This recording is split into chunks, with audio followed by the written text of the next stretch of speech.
Love this podcast? Support it and sponsor today. Simply head to ozcastnetwork.com for details. This podcast is proudly supported by Cooper's Ale House Jeps Cross and the ALH Group, Matt Hall from Dirt Kart South Australia, HandyPay, SA's leading personal lender, Patrizzi Course, and Tindo Solar, Australia's only solar panel manufacturer.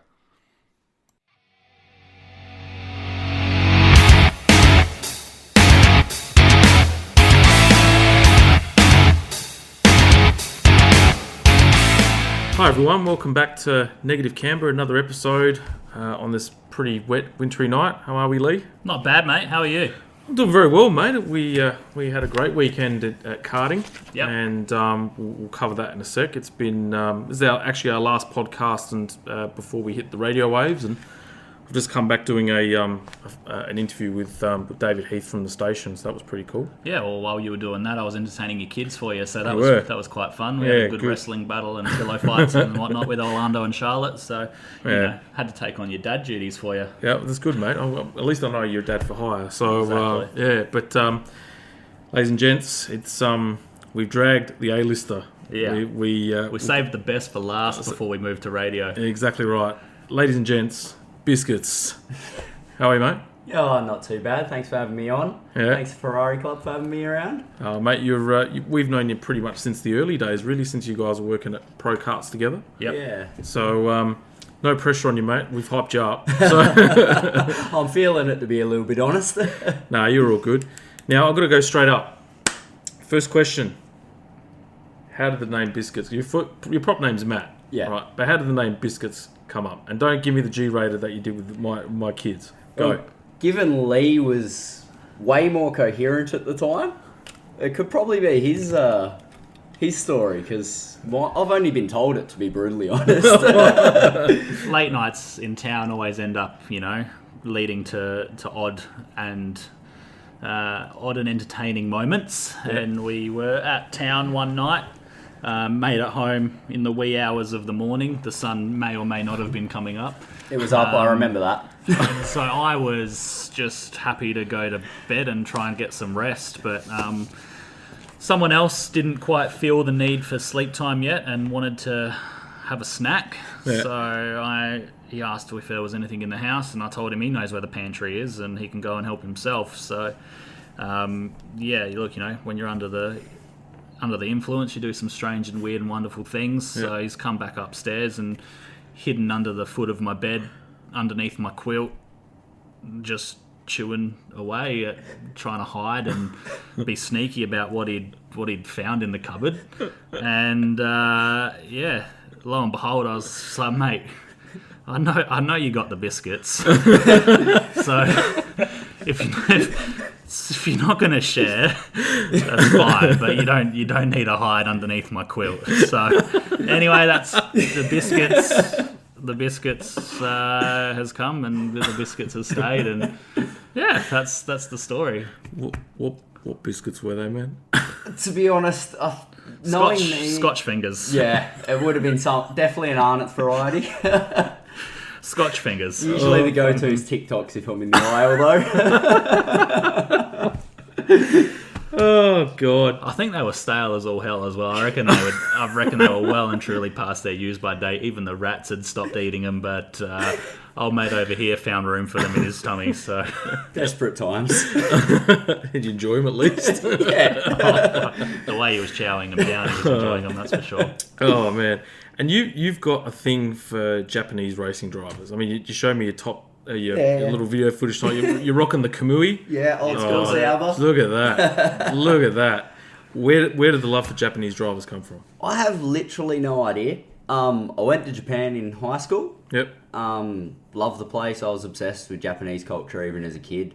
And somewhere around that sort of time, all the Japanese guys running Indy cars and stuff, that sort of seemed to be the way I went. And Kamui appeared, and I seen an interview with him in Formula 2, I believe. Lee's seen it, and they pretty well asked him, what's the best part about being the driver? And he sort of did his Japanese giggle and responded with the chicks. And I was sold from then. Sold. Done. No, you're right about Japanese culture. I studied it for 3 years when I was in high school. And the biggest regret I got was not doing the exchange trip. Because I haven't been fucking close to going to Japan since. Yeah. So, that's one place I'd love to go. And Bianca and I have talked about it a lot. Going to Japan one day. We've had friends go there. Yep. But, Just have to organise a sneaky Suzuka trip or something. My host family actually detoured. We were going from Nagoya to Kyoto, and I've looked now, and I don't know how they managed to detour, but Japan's freeways are a weird and wonderful thing. Yeah. And, we detoured past Suzuka, so I got to see the Ferris wheel. That was about as close as I got to... Yeah. No, it's funny because Suzuka... you do some random shit on YouTube, and you look at some stuff, and it's like Suzuka home videos or something.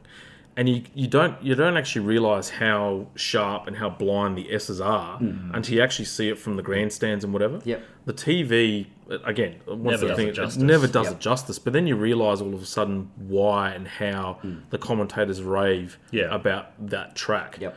Because, imagine hauling some ass, up in an F1 car. It's blind. I still remember when he first got his first simulator and your steering wheel in front of you and... Yeah. You're actually looking at these hills and you'd never judged it watching it the whole time. Yeah. But Suzuka's historical, man. It's forever synonymous for the chicane with Senna and Prost and the first corner for Senna and Prost. But man, what a track! That'd be a place to go. Yeah. So we, I suppose we'll get straight into it with Ferrari Club stuff. We raced on the weekend, the team with. For the Winter Cup, I guess they called it. At Winter Shootout. Winter Shootout at Southern Go-Kart Club. And we scooped the pool. So the girls, Ocean and Ileana, were amazing. They raced in Cadet 12 and Cadet 9. Ocean got second overall on the day. And Ileana got third overall as well. And it was really cool. Like, it was the first time the girls were under the tent, and they were rocking the SRT teamwear, and it was good to see the thing I love about Ocean is just like the intensity, right? She hates losing. She's really competitive. Like it's like a little girl me, of wanting to win. Doesn't like finishing second, even though she loves finishing second, like, getting on the podium, getting the trophy. But there's so much upside to her, so much upside. And she's just a little go-getter. And she's going to be good. Like, she's still very, early on in her career and in her driving. But I was watching her when we went out for that practice day, and she's got all the right things there. It's just going to be, moulding it into the consistency and getting her on the front step. And she'll be, once she gets that sort of major first win under her belt, I think she's going to be really, really unstoppable. So it's going to be interesting to see her grow. And even Liliana as well. She's, got the makings there. It's got a, we've all been there. We've all been kids and not wanted to listen to our dads when they teach us what they want us to do, even though they might be teaching us good stuff. Like, my dad was a decent peddler as well, and I never listened to him. It wasn't until someone from outside pulled me aside and said, you should be doing this different or that different, that I sort of started listening. So I think with a little bit of outside help from Liliana's side, she was going to improve a heap as well. So it's really good to see them, get them on board young and bring them through the ranks. Yeah, exactly. And, to see the girls up there on the podium at the end, rocking the gear and stuff was really cool. I see the pics, you might have to get a few smaller jackets or something. Man, that was small. kids smalls. I went to, that's all, like thinking of my mum, hey, that's all right. Do they grow into them? But exactly. But and in the 4-stroke class, we end up taking the overall. So Adam ended up getting his first overall win. Oh, Adam. And let's just say we made the most of the opportunity that was put forward to us. You've missed the key highlight here, though. That means Adam's been more successful in that go-kart than Lee was. This is true. This is true. Adam didn't do the greatest brake lock-up of all time going into Turn 1 at Mount Gambier. So for that is actually the... I wouldn't call it the greatest. I think Dave's got him beat from the one at Todd Road. But it was pretty good in person. Yeah, no, the weekend was, the race day was, wet for probably a good half a day. Yeah. Yep. And I made the call at the beginning of the week to go onto wets. And I mean, the idea was that, but we also made the decision that we were going to do it like if on the day, like we'd make the decision on the day. But it's like, if it's wet, we're on wets, right? End of story. And, true to word, we got out to set up on the Sunday morning. I turned around to Lee, who we've now affectionately known as Toto. So he's our man.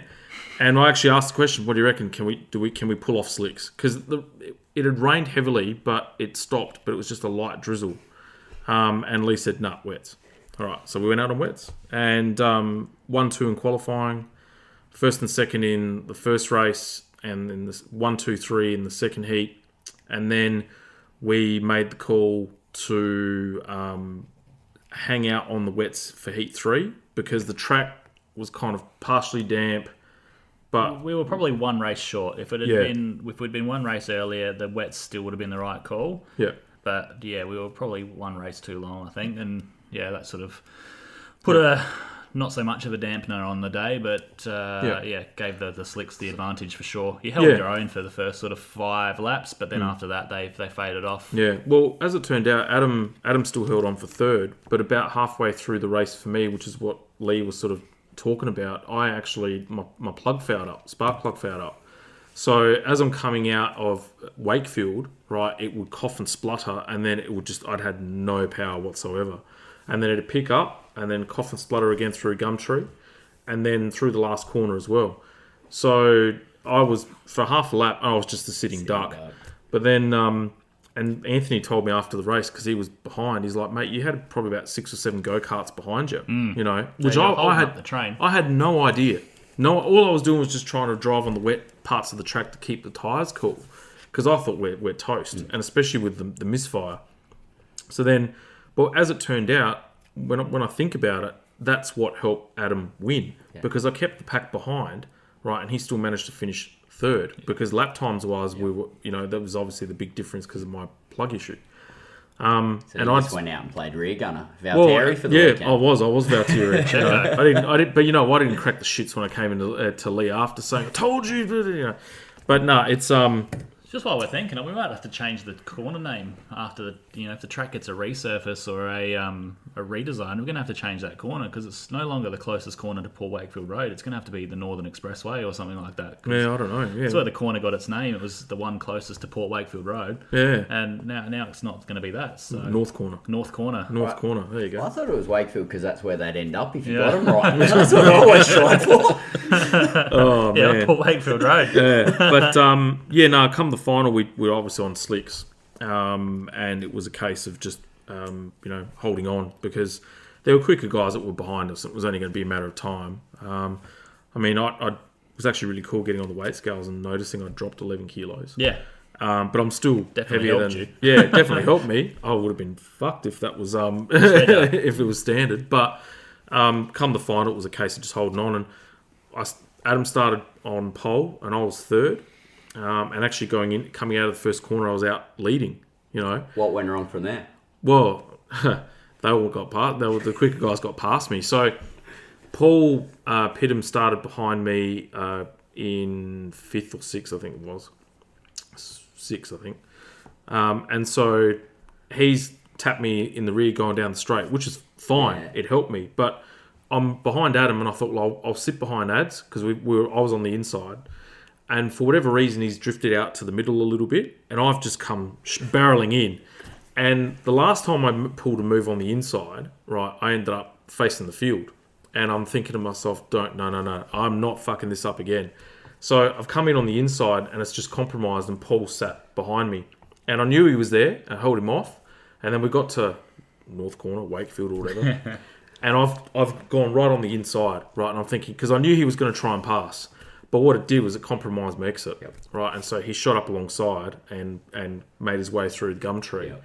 And then for probably about 2 or 3 laps, I was there or thereabouts. And I knew as soon as Paul get past, he'd go, And it was just, and I was expecting the other guys to come through. And so I think towards the end, I sort of finished in the top half dozen, 7th or something like that. I think it I was. think it finished 7th, yeah. Yeah, 7th. Pure dry track or still a No, little it was bit? still fully. It was fully dry then. Yeah, it was fully dry then.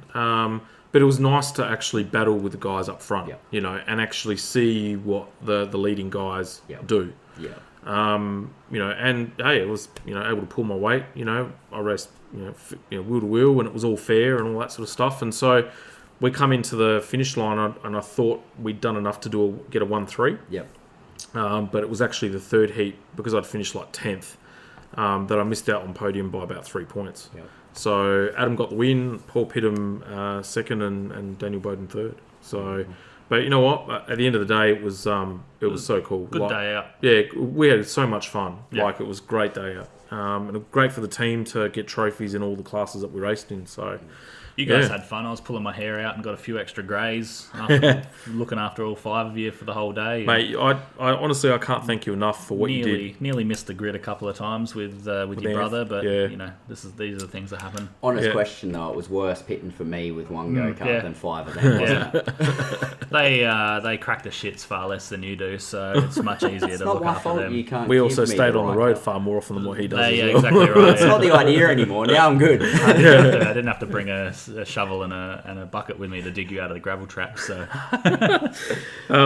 We've got an event coming up at Paraka in a couple of Friday nights' time. So it's part of the Hire Kart series. So 16th? The 16th, Yep. yep. So it's Friday night under lights. Rain, hail or shine, we're racing. So as long as it's not thunder, we're there. yeah, And that'll be the Maxi Grand Prix format as well. So it'll be we're gonna have a sausage sizzle beforehand. So it'll be starting at 7 p.m. sharp. So for all those that came out to race the enduro, the bend, if you're keen on racing the individual series as well, come out there and have a crack at your old stomping ground, lads. yeah.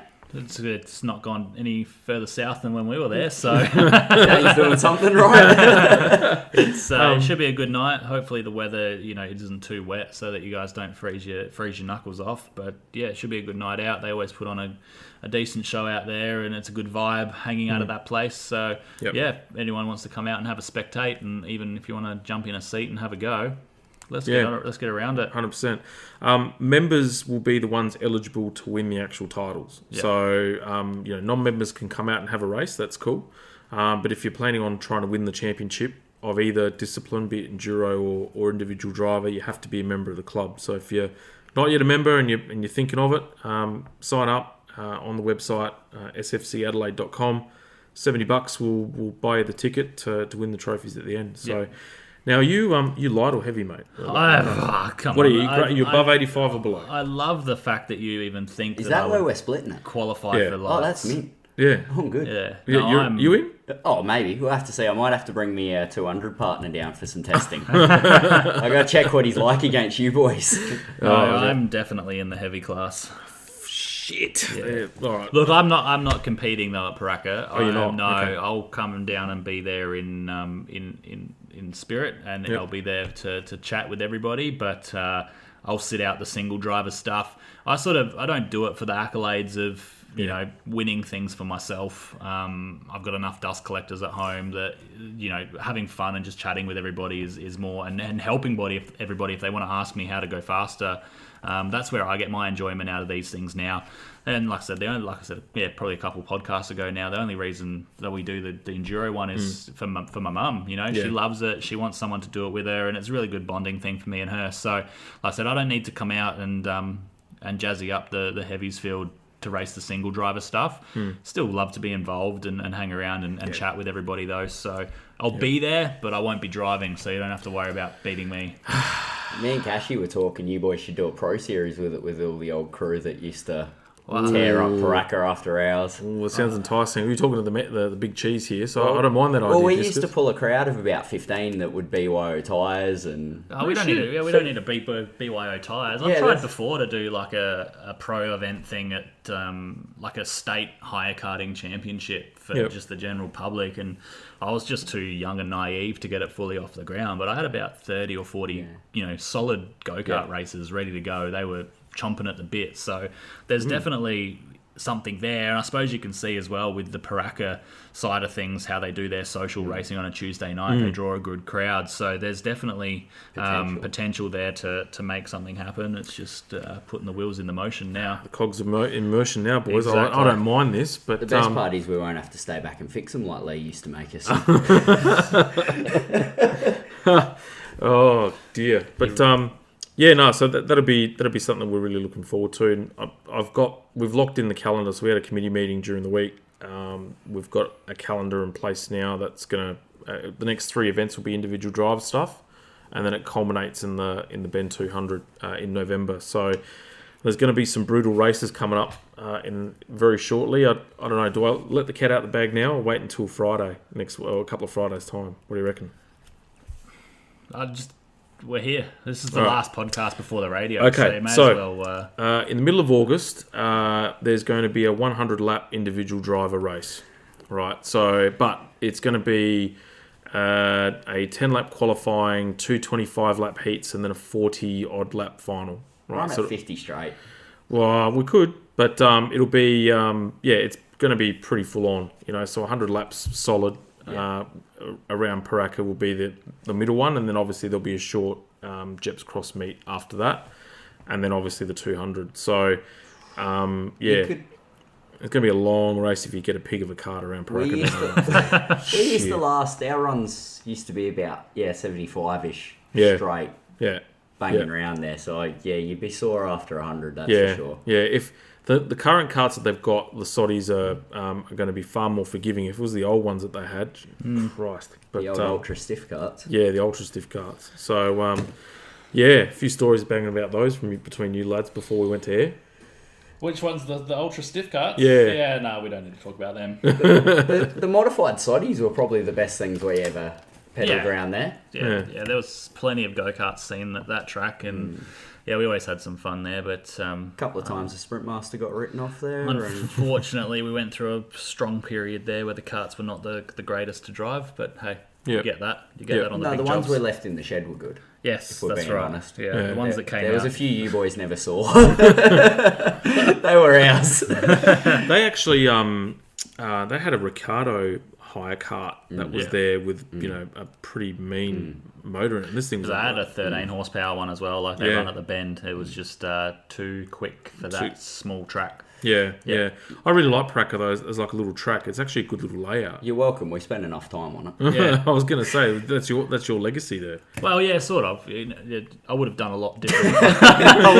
You've been tainted with that, Lee. I would have had a lot different ideas if I'd been left to my own devices. There's a lot more you could have done with what was spent, but hey. We even had another idea after it got laid that we weren't allowed to execute that level of... It just is what it was, and... It was good. We had good times while we were there. Yeah. Now you're on you're a dirt kart now, aren't you, mate? You were bitumen there for a little while. Well, I actually got to see you race bitumen at Kartsport, so that was good fun. Yeah, well, somewhat. No, when they phased the clubby out, I sort of got stuck with a big bill and not much I could do with it, so I flogged off one of my clubbies, and from then it's always been we're going to go run dirt, and a good friend of mine, Jordan Barrow, makes his own brand of go-kart, a Jordan Factory Kart, or JFK they are. Yep. Helping a mate with sprint cars, and he sort of bugged me, jump in, and we ended up doing it one day, and didn't put myself in the fence somehow. I tagged it a couple of times, being brutally honest, in the first year. But he was ballsy enough, let me do a couple of race meetings in it, and I picked it up, and Clanky, who's pitted for me for 10 odd years now, said straight out at the first race meeting, he said, this is what you have to do. He's watched me, like I said, for 10 years, and he knew straight away that we were going to be something.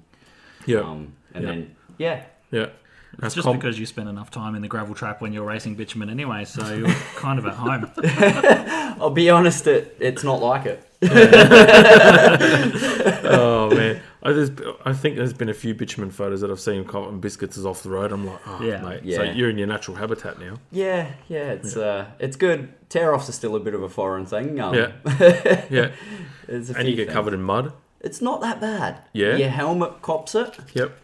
But yeah, body-wise, like I can wear my white suit and I'd wear it again the next weekend. It's not too bad at all, depending Yeah. There's always that key of they do one When extra they lap wet in the the track, water truck and Yeah. you pull through 14, 16 tear-offs one race. And Yeah. How does it feel physically compared to... Because you're running what like the KT, J-Man? so KT? clubby, Yeah.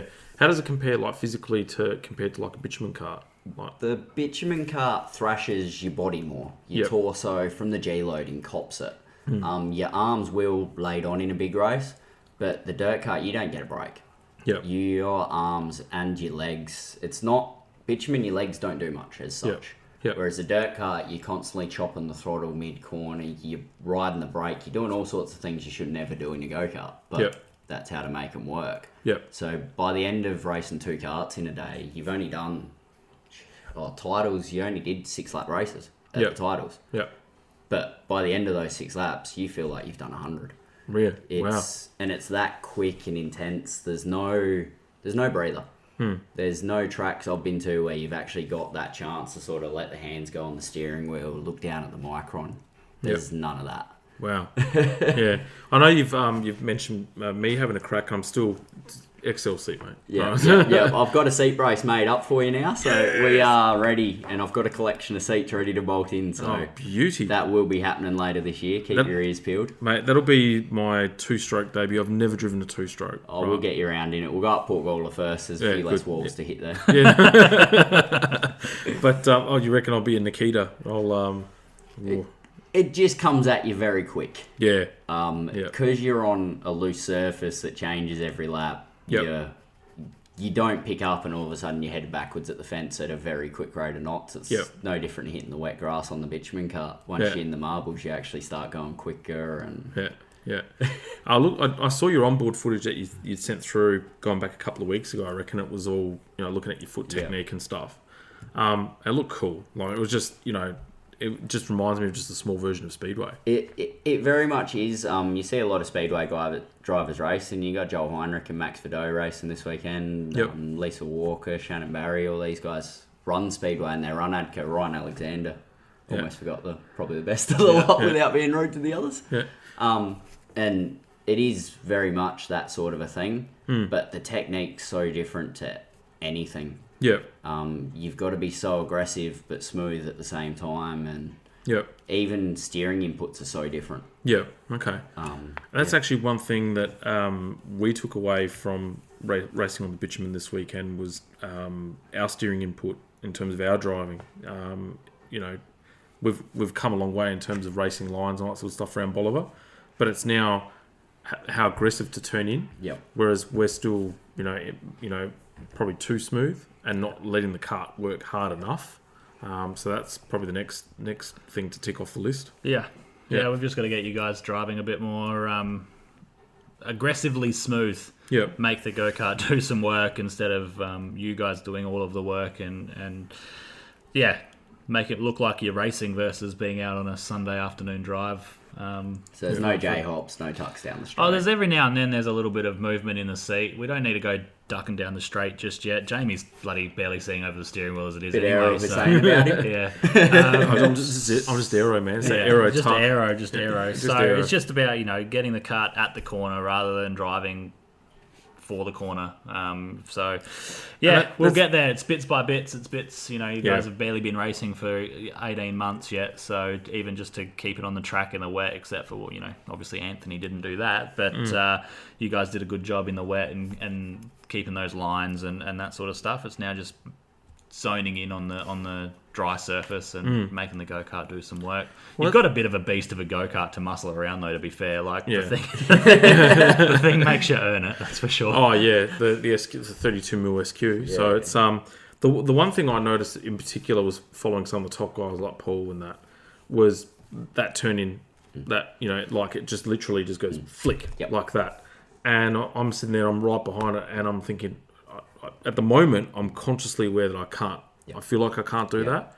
And that's something that we've got to learn on the testing side of it. But is that the sort of stuff that you guys need to do with the dirt, or is it the opposite? That flick is more... Joel Heinrich's probably one of the coolest drivers I've ever followed. Yep. You will go into a corner behind him and you'll look at his side pod when he tips it in. Really? Jacob Childs is another gasser. Yep. Very similar styles. And Dirt's got a lot of different styles. Yep. So it's how you make it work. But yeah, some of the styles there are quite aggressive and quite good to watch, to be brutally honest. It's a whole different ballgame in attitude on the go-kart. Yeah. Joel was racing V8s at one point. Joel's raced everything and anything, Yeah. I mean, because he was racing for MSR at one stage, but that only lasted like halfway through the year. It's a dollar issue. Joel is in a very fortunate spot with his old man, because his old man's raced forever and they've got a bit of everything, but it's a finance issue as soon as you get to that level. Yeah. And I don't doubt Joel would probably outdrive a fair few of the Super 2 field. Because he can drive anything. Yeah. You got it. It's no different. It's rife through the dirt community, to be brutally honest. You've got guys like Ryan Alexander is hands down the best driver. I've raced Dave Sauer, I've raced James, I've raced all these big names. Yeah. None of them compare to what Ryan does. Yeah. This guy's on dirt and he's more consistent than Dave, and it's no knock on Dave, but that's the level. Wow. And he just bums around speedway tracks. Like, not that that's anything bad, but that's the sort of drivers you find. Yeah. Do you reckon making that transition from dirt to bitumen makes you better? Yeah. Yeah. Dirt to bitumen's definitely better than the direction I went. Yeah, which is bitumen to dirt. Yeah. No, I think it was the other way. Bitumen to dirt is better than dirt to bitumen. Dirt drivers, when they get in, you can adapt from bitumen to dirt better than you can adapt if you learn to drive a go-kart on the dirt to the bitumen. We saw that with Brownie. But you saw it with Ryan too, that went 36 to second his first year in restricted. Yeah, but Ryan's right. At Bolivar. It was impressive. Wow, 36 to second. Yeah. It was hands down one of the more impressive drives I've seen. Wow. He's a freak. Yeah. That's the level of talent this guy has. Yeah. Yeah, he did me a good favour at title, so I can't say anything bad about him. Yeah. Who does your mechanical work and stuff? Clancy.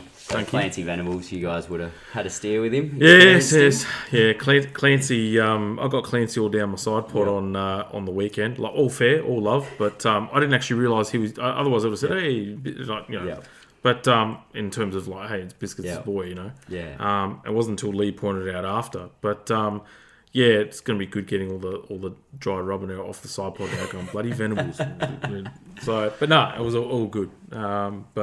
So you got third, I think, the state titles. Yeah, we jagged a third in mediums at titles. So and you took about a week to get it to party on from that. It took about a week to come back to work. I took about a week for it to even sink in. To be brutally honest, I couldn't believe it. We'd been on the dirt for about a year, and being brutally honest, we went there with both karts. So we're racing KT Lights, which is 100, 120 kilo. Yep. And mediums, where I've been eating like a pig for a week to get myself up there to 140 kilos. So yeah, we were real close to the point we had to actually clean the medium kart spotless between races to make sure it wasn't over maximum kart weight and that. So we did mediums because everyone said you got to do two classes and focused on lights. So the brand new kart went in lights and everything like that. And we ended up 13th in that, and mediums, everything just fell right. I couldn't script any better. We, come out lap one of the first heat of the weekend, and I popped out in second behind Mark Burford, to be honest, you can't even say enough about him. Yeah. I think it was Mark. I get them both confused. But one of them. But yeah, finished that race with Joe Chalmers behind me, who's in the dirt world. That's one of the biggest names in dirt karts. Yeah. So we sort of thought, we're a bit better than we think here. And as the weekend went on, we ended up top points Saturday night. So didn't sleep at all. Drunk a fair bit, but I stopped myself at 12. So it was pretty good. We actually got breathed 9 o'clock the next morning. So that worked out pretty good with Blue Zero. Yeah. But yeah, just worked out all right. I had my rear to go Sunday, and we did what we could. And carb loaded, mate. Jagged a fourth for the starting spot and ended up rolling out at third. So that's awesome, man. Was that your first ever state title? Or first anything like... No shit. Well, first one that didn't get taken off me due to mechanical. Yeah. That was Lee at the closed states a few years back. Oh. Yeah, he sort of cheated. Oh, cat's out the bag now. All right, he's rolled you under the bus, mate. Out Not with intentionally. it. I just had the wheels inside the side pods, so they just didn't like that very much. It was against the rules, and someone wanted to play for keeps on a Sunday afternoon, and that was fine. All good. But, Would have been handy to know before I fist pumped for a full lap of Monada on the way back in. You're still allowed to be proud of the effort. A full lap of Monada, you were fist I'm pumping. not going to lie, there's photos. I almost junked it halfway up the front straight because I told everyone, so it was my third race meeting back on Bitumen. Yeah. He was still on his P plates. Yeah, so I had to start from the rear. Did it tough way all weekend. And we got told, best you can hope for third. And this was going from Clipsal, so close dates was start of May. And all I heard from him, Cashy, everyone was, best you can hope for third. And I told all of them, I'm going to point at the P plate across the finish line. Yeah. So the photos go, I fist pumped out of the last corner. Yeah. Pointed at Lee and then pointed straight back at the P plate. And as I was making sure I was looking at him, the cart started headed left across the line, just about in the dirt. Oh, man. Then got out the go-kart, jumped over the NASA panel to give him a big hug. He hugged me and whispered in my ear, we've won nothing. Oh, no. Oh, man. Oh, that's gold. Absolute gold.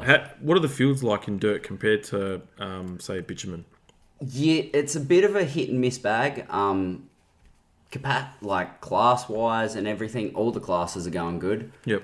You've got a few niche classes on the dirt, so they still run 100 opens and 200 opens, and if you ever get a chance, that's something to watch, a field of 200 singing at full noise. Yep. But apart from that, your KTs, your 125 classes, your kids classes, most weekends junior lights got 2 fields. It's that level of support. So Yeah. But yeah, I rolled up first heat of state titles. I had 3 sprint car drivers starting around me. Shit. And a bloke that started off the front row of the Australian late model Wow. title. Okay. Like, that's the level of talent you're with. And Yep. for those that don't know Speedway, your late model's the quickest tin top you can race. Yep. They're pretty well on par with a sprint car Yep. in terms of the technology and that going in. Shit. Yeah. What sort of speeds you hitting?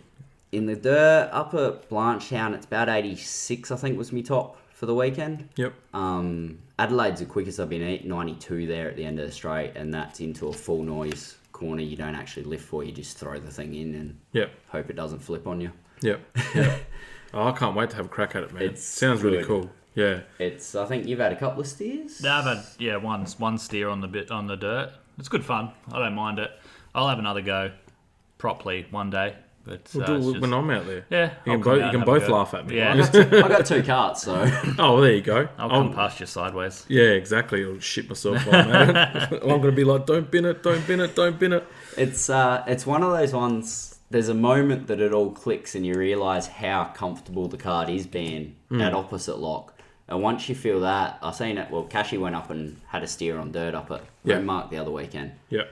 And midway through one of the races, he just got it to sit on the outside rear. And as soon as that happens, everything becomes that bit easier. Yeah. Knowing that the cart will hold there is the biggest thing you can have. Like, if you don't have confidence of that, you can't drive them. Yep. But then there's a whole nother confidence of throwing it in at full noise. Yep. Kadena at the end of the night, you are flat from 95% of the lap. Wow. And it's a rush. Yeah. It's a real rush. It's sort of a lift into the corner and then you give it a couple of clicks and you are pinned after that. Yeah. Yeah. Yeah. Oh, it sounds awesome. I can't wait. We should do a video montage and laugh at my stupidity. Laugh at you. Laugh at me, I'll be there to film it. Don't you worry about good. that. Excellent. I'll make sure I won't tip it or anything like Yeah. that. Oh, that just happens. That's part of it. Oh, great. The lack of nose cone sort of do that. Oh, God. You know what? I know me. I'll be hooked. I'll go into 2-stroke, man, and be like, this is like rad. You know, and, Bianca will just get pale thinking, more money. Great. Yeah. Yeah. It's Scary an part. open bag. Yeah, I know. In terms of like maintenance and all that sort of stuff, it's air cooled, so are you still doing your regular servicing like you would with a bitumen 2-stroke, or it's different? It's similar. The dirt, you tend to work the motor for shorter periods. Yep. So bitumen, you sort of used to run off at the top when you were doing the big meets. It was sort of every 3 meets, just about you were doing a top end in it to keep it there. Yep. The dirt motors, the rule book's a hell of a lot freer. So you get a couple of my motors, I've got J-rods in and stuff like that, and you're pulling 16,000 out of them, and by that point you sort of change a rod every 3 shows. Yeah. But they're also a lot longevity because you're not doing as long a races. Yeah, okay. Like my motor was fresh for the titles, and I've done another 2 shows after that, and it's done 0.7 of an hour. Wow. Yeah. Okay. So, like, J motors, can you still purchase the actual motors new, or Yeah. are they all on the second hand Yeah, you market? can still get KTs new. I don't know about J's. Not J's. Yeah, but they're all still. It's more or less on dirt, so much more even. Yep. You can go like one of my motors I bought for $700, got it ported, and it's as quick as most of them in the field. Yeah, cool. Like because they've got such a free rule book. Yep. A dud motor's not a dud motor anymore. Yeah, okay. Realistically, it's what Bitchman probably should have done way back when, because it would have brought the freak motors back. Like I had a second between my two when I was running Bitchman. Wow. Yeah. So you knew practicing that you. Yeah. Yeah. And that's the thing. I mean, the sort of cost that you're looking at for a motor like that is probably what a Torini block or a Briggs block would cost for bitumen. Yep. But then you get 100 hours out of it. The only time you're ever having to replace parts is if Something breaks. something breaks. You know, you guys aren't going through chains and things like that. Nah. That's the biggest expense I'm finding. Yep. From the, I mean, it's expected. Yep. You're running them in sand and clay, and All sorts I of mean, I shit, come yeah. back in sometimes and you can't even get through the fins in the front of the motor. Bloody hell. So your chains are always going to go. Sprockets, I haven't actually thrown one out yet. Yep. So as long as you're on top of all that, it's your basic two-stroke. They're all going to need maintenance. Yep. They're not too bad though. Not as bad as I was expecting. Yeah. Oh, and that's the thing, man. It's at the end of the day, like it's still all grassroots motorsport. And, It is. You know, when you compare it to say the running cost of a KZ, you know, when you got things like water pumps and belts and all that sort of stuff too, it's the maintenance costs and the cost of repair is so much more. Yep. But the motor's also like quadruple the price. Well, see, we still get, there's a class on dirt called Outlaws. Yep. And they're running, I believe it's a 250 motorbike engine on them. Bloody hell. Okay. That, not a fan, being brutally honest. Too quick? They're not right. Yeah. They're too much weight, not, the way they deliver their power and that, it's just not right for the circuits. Yep. So they're good to watch at Blanchetown and a couple other tracks, but the twins have got them on toast. Yeah. So they run KT twins and the 200s, and Yep. they're just a whole nother level. Yeah. Yeah. But you still get X30s on the dirt, and you do see them throwing belts and all sorts. So yeah. I don't think there'd be a motor that's made for for dirt. The X30s are pretty bulletproof, to be really? honest. Oh, there you yeah. go. Okay. Like, I mean, you go to a dirt meet though, and you rarely see a KT pop. Yeah, okay. You'll have issues certain meets, but Yeah. I've snapped one crank, I think, since I've come to the dirt. Yep. I got lucky last time I sent a motor for a rebuild, it was a score, but yeah. But no, you don't tend to see as much rear axle bearings and things like that, but you're going to get that in the nature of the beast. Yeah, fair enough. What does Biscuits do for a crust? Work with the Lee down at Scania, so selling some truck parts down there. Yeah. You've been doing that for a few years now? Or? 2 yesterday it was actually. Oh, there you go. Somehow. Yeah, survived. Yeah, somehow I haven't lost my job yet. I don't know why, but You've been there longer than 2 years. 2 years. No. Yeah, 2 years, I mate. would have sworn it was longer than that. No. Yeah, it feels longer. Feels way longer. Yeah. How did you guys actually meet? Go-karts. Yep. Yeah, junior days, racing. Rusty Boyd. Yeah, he was mates with a mate of mine. You also in primary school or something Yeah, together? went to school with Ross. And then Rolled up to his place I one day ended and there up- was a card in the shed. yeah, I ended up racing for Russell's dad, and then at the same time, Matt came back into sort of the go-kart scene, or It was HQ, yeah, Flashdance. yeah, and then Yeah. Wednesday night parties. went disappearing. Matt wasn't in karts for a very long time, and then went off the face of the earth, and then I sort of bumped back into him again at the nightclubs. Yep. As you do on a Wednesday, Thursday, Friday, Saturday night Yep. in Adelaide. Yep.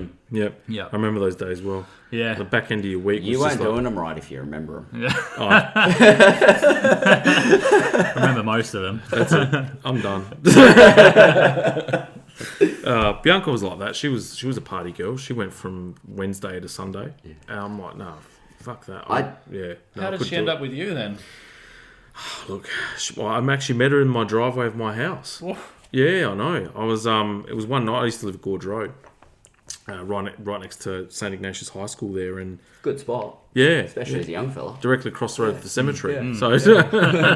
No, we had a mutual friend. It was her 21st birthday, and I'd spoken to Bianca a couple of times on the phone through her, and they came past the house one night to drop off the friend's birthday invitation, and I'd just gone through a breakup with my ex, and at one point I was actually considering taking up priesthood because women, I was fucking done with them. And Bianca rolled up into the driveway with Phil, and pretty much love at first sight. Like for me, it was I was like, I gotta get to know this chick, and then 1 month of persistence, and and then wore her down. I wore her down, and as all good salespeople do.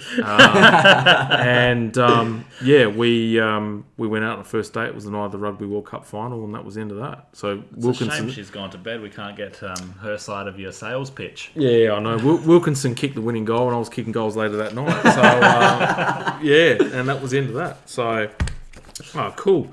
All right, we're gonna get right into it, boys. We've got right into it already. Yeah, I know. We've got F1 results to cover, left, right, and centre, and a truckload of topics to cover. So left, right, and centre. Right, exactly. So we're going to wind the clock back to France, and that was going back about 3 weeks ago now, and down to Manicourt. 6 slabs, but yeah. Yeah, that too. So top 10 results were Max Verstappen, followed by Lewis Hamilton, Sergio Perez third, Valtteri Bottas fourth, Lando Norris was fifth, Danny Rick was in sixth, seventh was Pierre Gasly, eighth Fernando Alonso, ninth and 10th were Seb Vettel and Lance Stroll. So, Red Bull tactics, the reverse of Spain. So, did you guys firstly watch the race at all? We did. You did. You did. Yeah, we sat through this one actually. Yeah. It was. You know what? Throughout the whole build-up, everyone thought there was the French Grand Prix was going to be as boring as batshit, right? And it actually turned out to be quite the opposite. And tactics ended up winning it, where Red Bull pretty much called Mercedes bluff. And the whole race was kind of, that whole thing was set up right at the beginning when Max actually went off at turn 3 and Mercedes got the jump. And so all it did, the Mercedes pace was strong enough to keep the Red Bull of Max back, but then Red Bull had rolled the dice and said, right, we'll do the 2-stop.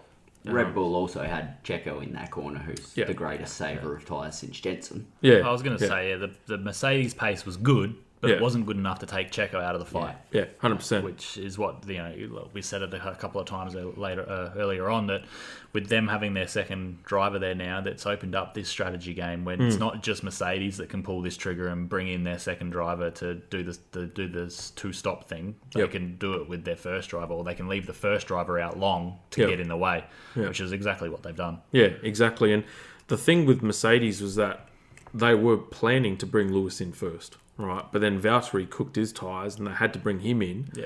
Right, and then that prompted the undercut. So Red Bull have come out and then Lewis has had to come in after. Yep. Right, and the undercut was that strong at Manicourt that it just completely changed the race. Yeah. So, and then of course Red Bull have come in again to give Max a fresh set of boots and called Mercedes bluff. Yeah. And Mercedes said, well, all right, we've got to tough this out now. And they held on until a couple of laps to go. Yeah, and at one point, it looked like Lewis was going to hold on. Yeah. Serious question though. Yeah. How does Lewis's engineer actually know what condition the tyres are in?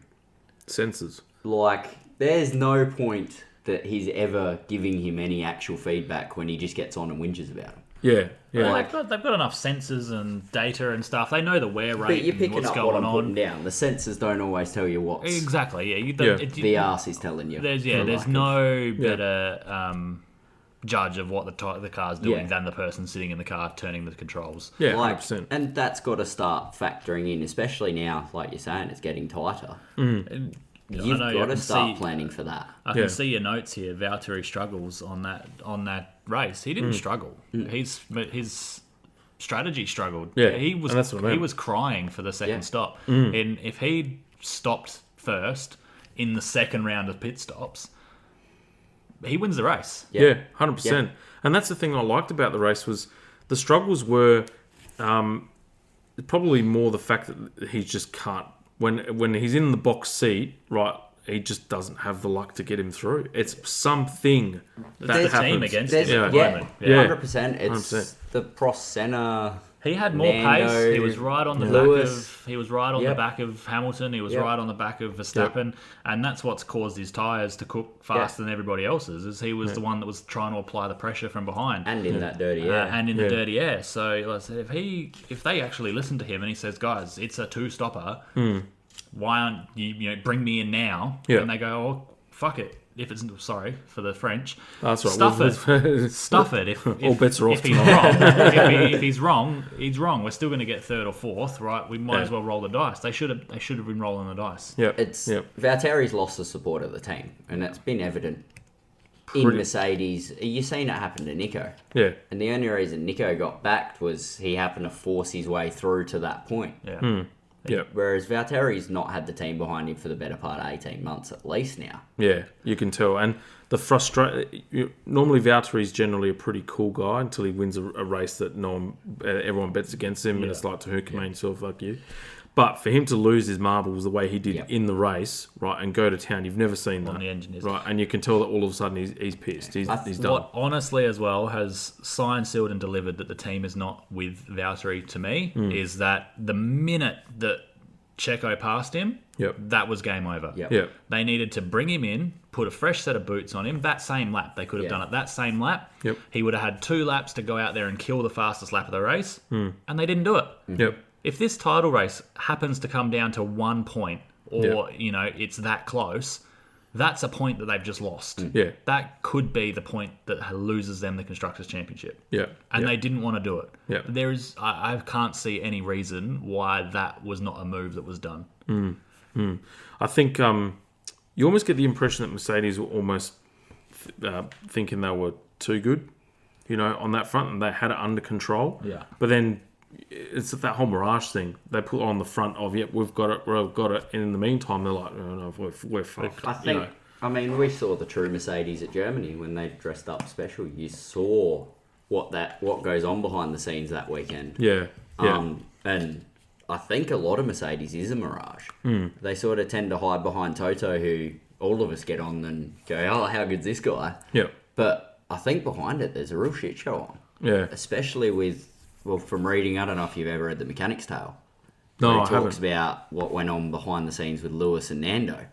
And if there's any of that going on there, I think it'd be quite a shit show to actually be walking into that garage every morning. Well, you get the impression, like with Drive to Survive, when they did, when they focused on Bottas for Russia, how he would do things like put himself in a completely separate room to do a driver's interview, a driver's briefing, and Lewis is like, what the fuck's he doing in there?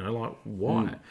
And it's little things like that can completely destabilise the team. Yep. And he'd been there long enough to know what, I mean, Lewis is Lewis. Yep. Love him or hate him. Yep. Take him as it is. Yep. And then you've got someone like Valtteri that, probably thinks that he can mix and match. And pace-wise, in the last sort of up until this year, for the most part, he has matched Lewis. But he's never had that sort of little extra You look step. through Lewis's teammates, though, and the only 2 teammates that have ever sort of taken a candle to him have been Nico and Fernando. Yeah. And Fernando, well, we've seen how that turned out. It instantly turned to a shit show, and same thing happened with Nico. Yeah. So I think, if I was George Russell, I wouldn't even want to be going into that seat. Not unless I knew Lewis was going away soon. Yeah, that's the only thing. And the way Lewis decides to play his games with contract, it might not be a bad move to sort of swallow your pride for a year and watch Lewis ride off into the sunset. Yeah. I think that's from what I've understood over the course of this weekend, is likely going to happen. Because Lewis is now really pushing to try and lock in a contract. Yep. But the other thing I've noticed too is, and we'll touch on this in a sec after Austria, is that he's now doing and being very public about doing a lot of sim work and other bits and pieces that you never really heard Lewis do before. Yeah. He's clearly still wanting to win the 8th, but now he's going to doing things like he's been working flat out on setups.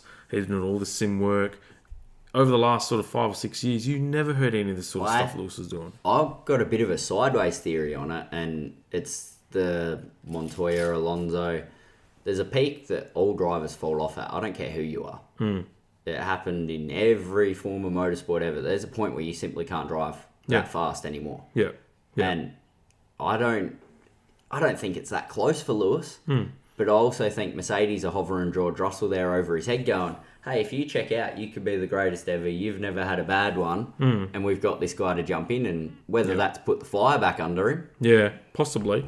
Or the fact that he's, for the first time they've actually been externally challenged for about 3 or 4 years. But even when Ferrari with Vettel were having their couple of golden years, right, you never saw it to this extent. Exactly. You know, so they're either really threatened by Red Bull and Max, right, or there's something else that's going on in the background that they haven't really disclosed in public. Throw Yuki in as his teammate.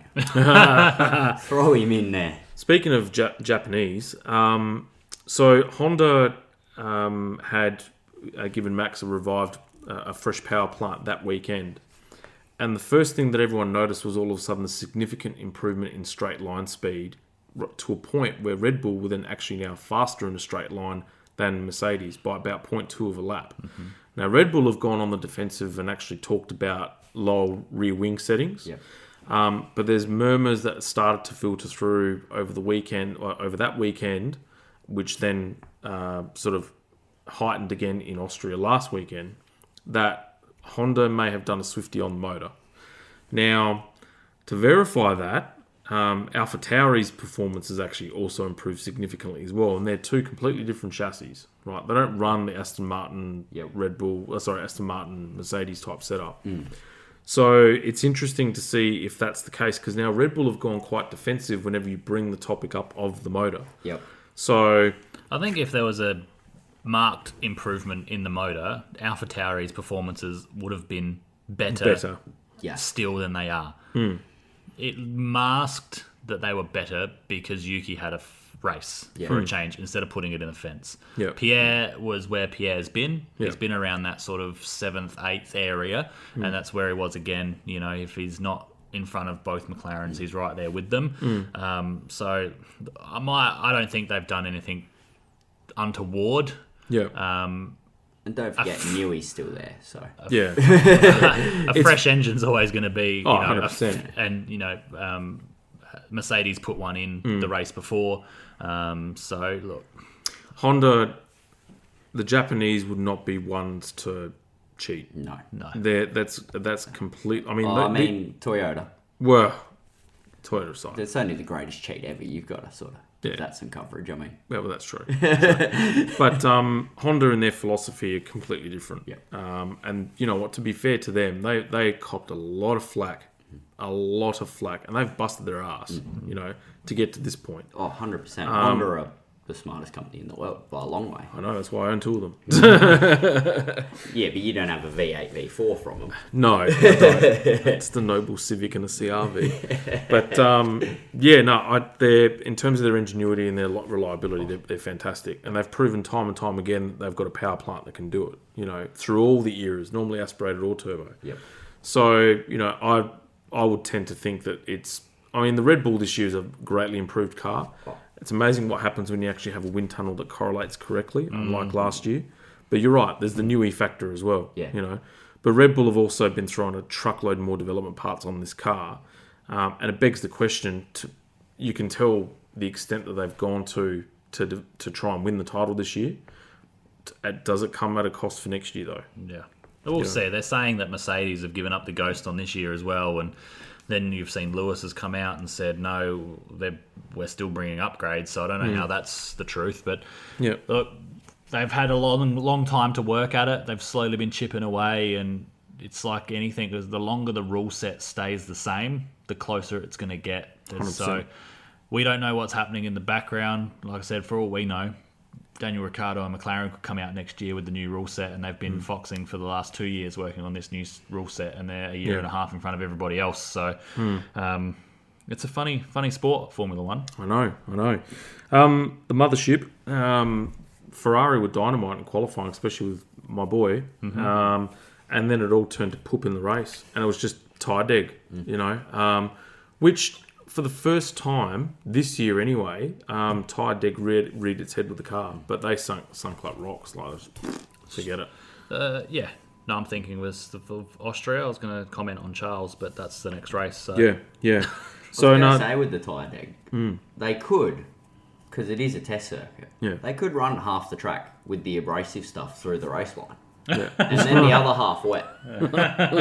Now there's a tyre deg race. Oh, Put you in charge of Formula One, I reckon. Well, Bernie was going to do it a few He years was going to back, get the I recall. sprinklers out. Yeah. Yeah. I'm still waiting to see it. I reckon it'd be great. Yeah.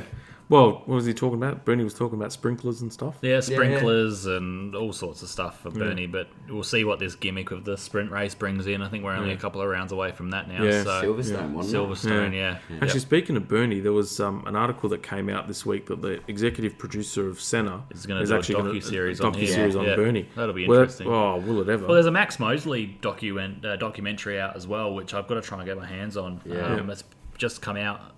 I think it's just come out in cinemas, so that'll be interesting to see as well. Yeah, Senna, mate, greatest Formula movie documentary of all time. I had epic. it on with an ex-girlfriend one day, and her housemate walked in and. Were you watching I hope we you're watching the movie. Senna. We were watching Senna. Good. Yeah. And the housemate sat down, started doing her uni work, and by about an hour in, uni work was gone. Yeah. And got to the, obviously, Imola. Yep. And he's hit the fence, and she sort of realised what's happening and burst out in tears. Yeah. She'd never heard of him, never seen anything. And at that point, she realised she was actually watching a doco, not a movie. It's that well put together. It was superb. I can go on for about a half an hour about that movie, but it was, for me, the greatest. We'll do a movie review on here at some point. I think we should. Days of Thunder, of course. Oh, yes, yeah. It was also good to see Alonso starting to really hit his straps properly with the Alpine as well. Yeah. I mean, he's been chipping away. But he's definitely looking more like the Fernando of old now. He looked happier in the pits. Yeah. I think what's good to see from the articles that have come out probably since France was that, he's not coming in and blaming the car. He's always blaming himself. So he's still eager to improve. He's not trying to hide behind a dodgy car or say that it's the car's fault. He's saying open and honestly, like, I need to do better. And he's helping the team grow in that way as well. So that's good for Alpine. Like I said, could be all about McLaren next year. It could be all about bloody Alpine as well. Yeah. They're not a slow car at the moment. I've noticed a real different approach by Fernando this year compared to the past. Because old Fernando would have been a cranky son of a bitch. You never followed Indy Fernando. No, well... This is Indy Fernando you're saying. Okay, so like happy-go-lucky, like really happy Indy Fernando. Yeah. Because... Or maybe it was because he faced death properly for the first time when he got KO'd on the bike this year. Maybe that's giving him a different perspective on life, saying, I'm lucky to do this shit now. Nah, well, you seen even late on, when he totally chucked it in at McLaren in the second stint. Yeah. You saw, even when he rolled up to Indy and he walked around, and it was no different to when Kimi went to NASCAR and he sort of walked in and went, hey, I'm here to give it a crack. Yeah. And since then... He's got nothing to prove anymore. Yeah. He's done all he's got to do. He's just come to have a bit of fun and help the team out. So you can see that that's sort of where he's at, and he's wanting to grow in himself again. And it's been good for the sport to have him back. Yeah, 100%. And it'd be nice to see him at least contend for an overall win, because I think if given the right circumstances, you'll see that combative Fernando come out. Definitely. Yeah. So we then moved to Austria, the Styrian Grand Prix, which was last weekend. Boring as batshit Grand Prix. Boring as batshit. Yeah, 100%. Which for Austria has actually been quite rare, to be honest. One of the few tracks they can dive bomb each other on, so it sort of works good. That's your line of driving there, mate. Yeah. So Max was first, Lewis Hamilton was second, Valtteri Bottas third, Sergio Perez fourth, Lando Norris fifth. It's a familiar ring to it, isn't it? My boy Carlos Sainz in sixth, my other boy Charles in seventh, Lance Stroll in eighth, Fernando Alonso in ninth, and Yuki Tsunoda in the top 10. The boy's in. The boy's in. Mate, it's amazing what happens when they pack your bags and send you over to Italy and you live like a monk and all you do is train, eat Italian food and do engineering debriefs day after day after day. Could you have imagined his attitude sitting through him? You heard him on the radio? Oh, my God. Yeah. I can't help but think of you, though. Japanese driver, hot-headed. Lee used to deal with it when the car had come in. Yeah. It's shit, fix it. Clancy still deals with it. Yeah, but, I mean, he's got the potential to be probably the best Japanese driver they've had. Potential. I vividly recall ringing Lee pre-Kuwait. Yep. and he was in a Formula 3 race or something. Yeah. And, hey, turn this on, check out the new new Kamui. Yeah. And this bloke was beast back then. Yeah. It looked like the old Lewis days back in the GP3, I think it was back then at Istanbul. Yeah. And I've sort of kept an eye on him since then, and that's sort of how I am with the Japanese blokes. But yeah, it'll come. Stick him in a Red Bull, and I reckon he'll show Max. Oh, 100%. He's a super little driver, and just the feistiness of him too. You know, unlike any other Japanese driver I've seen, because they're normally quite placid, quiet. The only one like him's Takuma. Yeah. And I think Takuma got let down in F1 by being stuck in the cars he was stuck in. Yeah. He had a massive reputation, Takuma. Yeah, Takuma had a big reputation. Yeah. He's proved he's won Indy 500. Takuma basically beat, I may be wrong here, but Takuma basically beat James Courtney out of the Toyota seat. Or was it Briscoe? I can't remember. One of those two. Too many beers since then. He sort of got the seat over one. It was Briscoe. Yeah, definitely Briscoe. Yeah. But Courtney was well and truly done and dusted F1 by that stage. Yeah, he'd written the Jaguar. Courtney, it was Jaguar, Yeah. And I was listening to a podcast about Alan Gow, who's the lifelong manager of James Courtney, and he talked about that crash and how the Italians handled James Courtney. Yep. He wasn't complimentary about it, but it's basically, right, you're okay, cool, your limbs together, great, see you later. Yeah. Whereas if it was like a Ferrari driver and all that sort of stuff, it would have been completely next level. Yeah.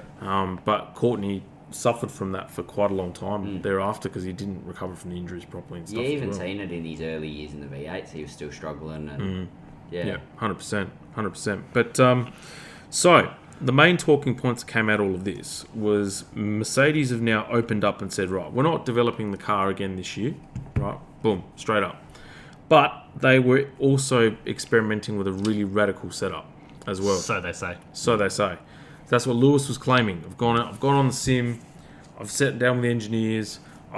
We've gone through all this setup where they pretty much rewrote the book. And the kitchen sink is the general term. Yeah, exactly. And was more of a qualifying setup, but it struggled in the race. You know, which is probably fair. I mean, they finished 20, 30 seconds back, which was amplified by I think Lewis trying to go for fastest lap. Yes. Yeah. But they were never in the hunt. No. And to be fair, that's probably the first time in the turbo hybrid era where Mercedes were genuinely pantsed. You know, but you could have expected it coming to Austria. You know, Red Bull have always been strong. Yeah. Always. Max in particular. Yeah. And anyone who didn't expect somewhat of a pantsing had their hopes up their bum, I think. Yeah. I thought midway through Q2, Lando was going to pants a lot of them. Yeah, I know. Yeah. That thing's on rails. Yeah. But, you know, it amplifies the theory of how yo-yo Danny Rick is at the moment compared to Lando. That's experimental setups and all that kind of jazz. Not being Mr. rude, Lee over here. Not being rude to Danny though. I think this is probably the first real talent he's been with since Max. Yeah. Lando's one of those names that I've heard since karts, and Lee's heard the same thing, and Max is one of the others like that. Yep. Like the only one of them that's there now that you heard about all the time was Nick De Vries. But Lando's been talked about in big names since he was racing juniors. Yeah. And I think it's the first time Ricciardo's had a real challenge. Yeah. Ricciardo's gone up against Vettel. He's gone up against You know Verstappen. what I'm saying though. It is later. And he's pants them. So it goes to show a lot for Lando. That's for sure. Yeah, 100%. But the other thing too, I guess, is that Lando's been in the McLaren framework now for a little while. Yeah. He's been in that car now for 2 years. You know, so, and I mean, I know we keep trying to make excuses for Danny. You know, but he's also come into a car and had 3 days of testing. But there's been enough Grand Prix now where you'd start to see. But it's funny how you get snippets of it. You know, where he's got the Danny Rick of old. Like France, he was great. Yeah. You know, Austria was batshit. Yeah. You know, so but all the way through the weekend he was in struggle street. You know, like nowhere. It seems like that car. You talk about Australian to European go-karts. It's got the old metre-wide Australian window for Lando, and Danny's got about a centimetre to play with before it's batshit. Yeah. Where do you think SQ would sit then out of all that? Yes, you got a microscope? I might be able to find the setup window.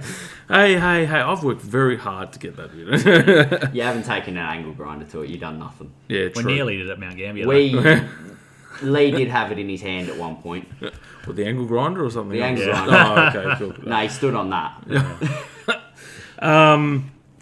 Now, the Red Bull and Honda engine rumours were growing, all right, and it's been gaining more momentum now to a point where Mercedes have now started to attack it in press conferences and stuff like that too. So I think Merck and Toto, etc., are now really starting to try and destabilise Red Bull in the media and get them talking to throw them off their game and put the pressure on them a little bit too.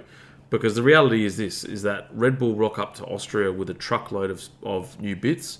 Mercedes have come with a truckload of excuses at the moment. Now, the other thing is that the impact that Mercedes have had with the change of floor design, which the FIA did towards the end of last year, it's completely destabilised the philosophy of that car, completely. And you've seen the same with Aston Martin.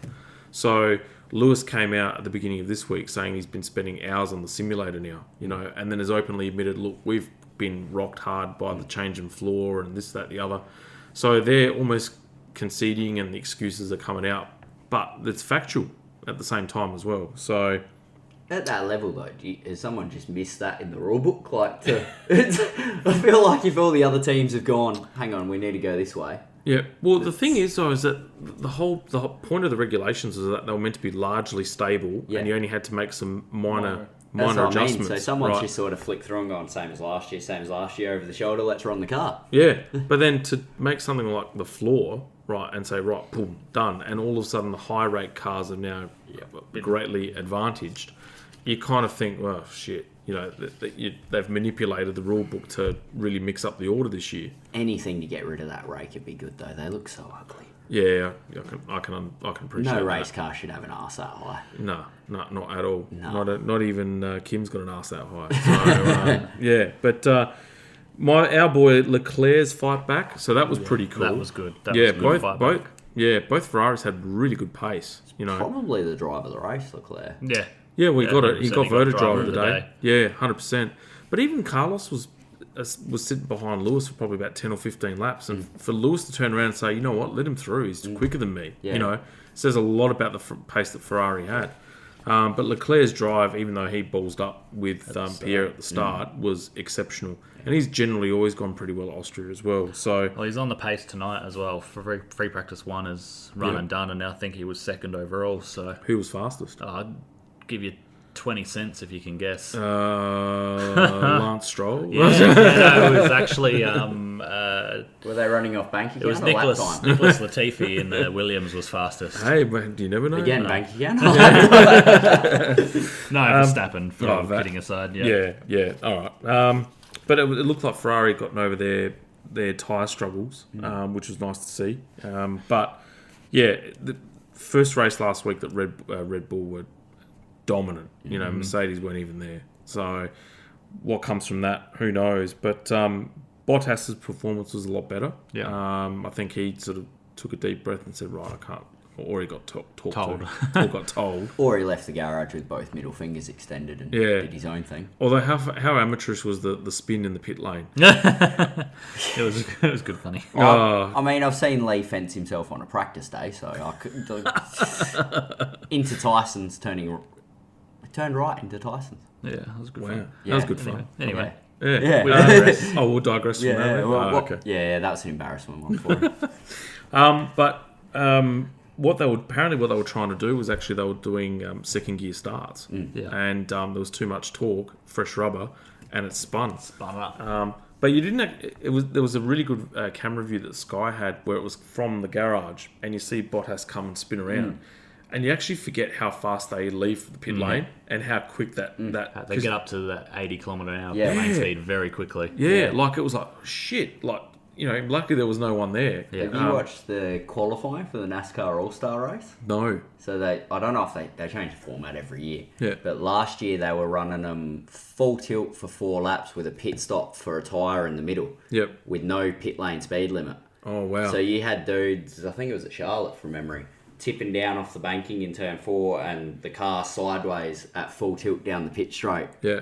Locked up for 3-4 pit bays and that brought the speed back into it. Yeah, no, they do some crazy shit in NASCAR at the moment. They're even worse than F1 for pit lane speed. They're doing something like 100k an hour as their pit lane speed limit. Yeah, yeah. Like, and they got 4 or 5 dudes jumping out, running across the front of them, and Yeah, they do some crazy shit in yeah, NASCAR, man. Yeah, But, no, I'll stick to the F1 stops. tell you what, Cole Larson's your mate. He's ripping them apart. Who's mate?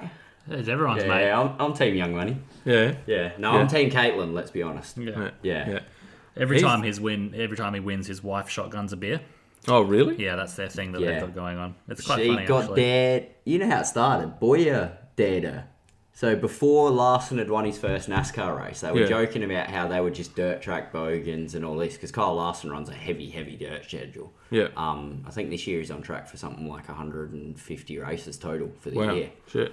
And yeah, she'd always had a beer with him after the race, and then Boyer, who's another dirt tracker, turned to her and said, "Oh, Kyle's first win, you won't get up on national TV behind him and shotgun a beer." And from there, it's Now it taken started, off, like, yeah. Wow. to the point, I seen an interview with her, and she's got people bringing her beers at dirt tracks. Can you have this one after the meet? Like, That's a sponsorship's dream. What's she downing a Budweiser? she drinks Bud Light, and I have no idea how they haven't sponsored anything of his. Like, Really? this bird, and it is 99% of the time she's got Bud Light in her hand. Wow. Or a bush latte, that's the other one.